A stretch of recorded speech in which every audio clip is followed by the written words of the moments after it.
queremos analizar el estudio realizado por Brian Butterworth, Ruth Campbell y David Howard, titulado Los usos de la memoria a corto plazo. En este estudio se plantearon dos objetivos. El primero de ellos es cuál es el rol del procesamiento fonológico cuando realizamos tareas de memoria a corto plazo. Y en segundo lugar, ¿cuál es el rol de la memoria a corto plazo en la memoria y comprensión de la prosa en un sujeto que tiene deficiencias en las tareas de procesamiento fonológico y de la memoria a corto plazo? Antes de adentrarnos, vamos a poner algunos antecedentes teóricos. Bueno, podemos saber ya que la psicología de la memoria nos ha aportado información acerca de la memoria a corto plazo. Esta memoria a corto plazo tiene diversos componentes. Entre ellos encontramos la función del ejecutivo central, que será la de registrar la información que entra mediante la memoria sensorial, para luego activar el bucle articulatorio. El bucle articulatorio tiene la tarea de mantener un orden en las palabras. Si este falla, no podremos interpretar la información correctamente. Luego, por otro lado, está el almacén fonológico, que también tiene una tarea muy importante. Bueno, tiene dos tareas muy importantes. La primera es la de la comprensión de oraciones y la segunda, la de poder recordar estas oraciones y repetirlas, reproducirlas. Según las investigaciones neuropsicológicas, podemos afirmar que existe un vínculo directo entre la memoria a corto plazo y la comprensión del lenguaje. Esto, pues, quiere decir que aquellos pacientes con un deterioro en la memoria a corto plazo tendrán también dificultades para la comprensión de oraciones, especialmente cuando estas son largas y son complejas. Sin embargo, también existen, pues, otras propuestas que no siempre se toman en cuenta. Estas propuestas las han recapitulado en este estudio y las han puesto en forma de dos propuestas generales, ¿no? La primera sería que tenemos un almacenamiento a corto plazo esencialmente pasivo, que lo único que hace es registrar la entrada de información, y por otro lado tenemos un almacenamiento a corto plazo que es esencialmente activo.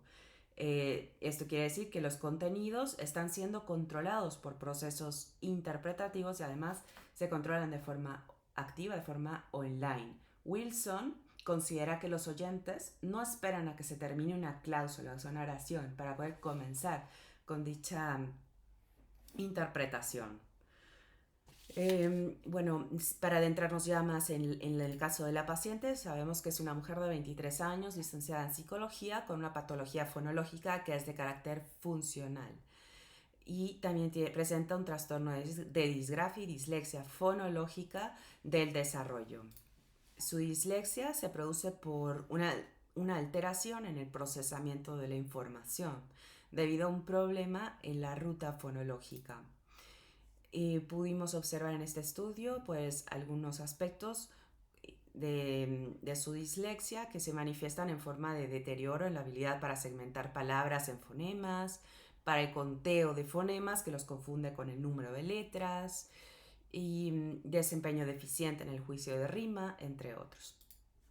Su problema de disgrafia pues se presenta por la incapacidad de representar en su memoria una palabra escrita, y además la capacidad de recuperarla. A este proceso Thorne le llama codificación ortográfica.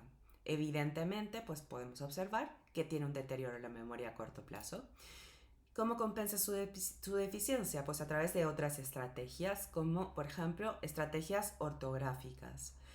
La paciente tiene un efecto de primacía tan normal como los del grupo control. Sin embargo, no tiene un efecto de resencia como si lo tienen los sujetos control. Y no es capaz de repetir oraciones que entiende perfectamente a niveles gramaticales. Se le realizaron una serie de test para poder conocer todo esto, algunas de las cosas que ya hemos mencionado. Y en el TROC test presenta una buena comprensión de las oraciones, pero no las puede repetir correctamente.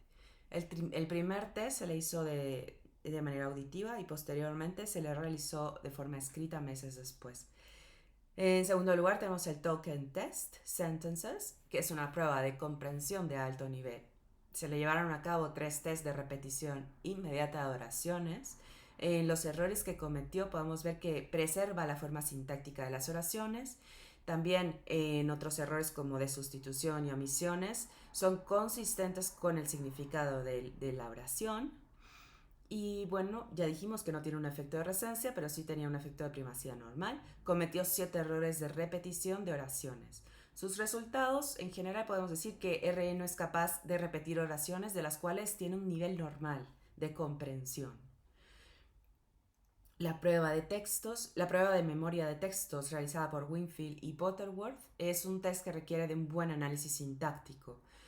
Su desempeño fue tan preciso como los del grupo control y adoptó las mismas estrategias que los del grupo control. Podemos ver que el input fonológico de la paciente es normal, ya que es capaz de detectar errores de pronunciación, ¿no?, en palabras. Por lo tanto, su ejecutivo central funciona correctamente, analiza la información entrante y activa el bucle fonológico. Sin embargo, cuando este almacén fonológico se activa y ella no es capaz de repetir frases o palabras que recientemente se le han dicho. Solamente es capaz de acceder a este almacenamiento fonológico para comprender oraciones, incluso oraciones complejas, ¿no? Y o sea, con muchas sílabas. Entonces, ante estos datos y esta información nos queda la cuestión de que si sería posible que tengamos más de un almacenamiento fonológico, ya que RE pues, es capaz de realizar tareas que otros sujetos con deterioro en la memoria a corto plazo pues, no son capaces de realizar. Por ejemplo, puede tiene un desempeño normal cuando se trata de hacer uso de estrategias, tanto sintácticas como semánticas, y es capaz de acceder a su almacenamiento fonológico para fines de comprensión, más no para fines para recordar. Entonces nos queda la duda, ¿sería posible que tengamos más de un almacenamiento fonológico? Es lo que estos autores cuestionan, ¿no?, y ponen en evidencia tras este caso.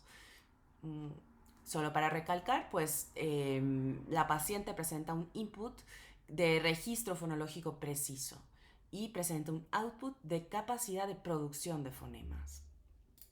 Conclusiones. ¿Disponemos de un único almacenamiento fonológico? Bueno, pues de acuerdo con los resultados obtenidos con la paciente, no consideramos que exista un único almacén fonológico, ya que RC tenía la capacidad para comprender bien las oraciones. Si este almacén fonológico estuviera deteriorado, entonces no podría comprender las oraciones.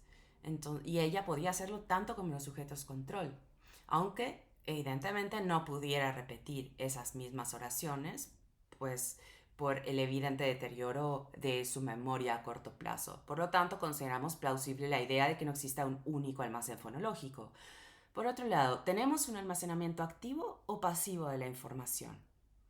Bueno, pues consideramos que ambas hipótesis se complementan, ¿no?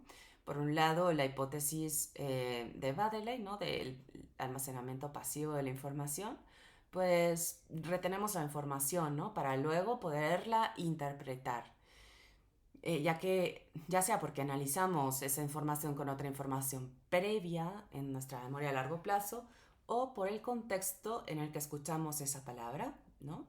Y bueno, esto lo podemos observar, ¿no?, con los niños que aprenden a hablar, pues les es más fácil aprender palabras dentro de un contexto, otorgándoles un significado que de manera aislada, ¿no? Esto sería todo y muchas gracias por su atención.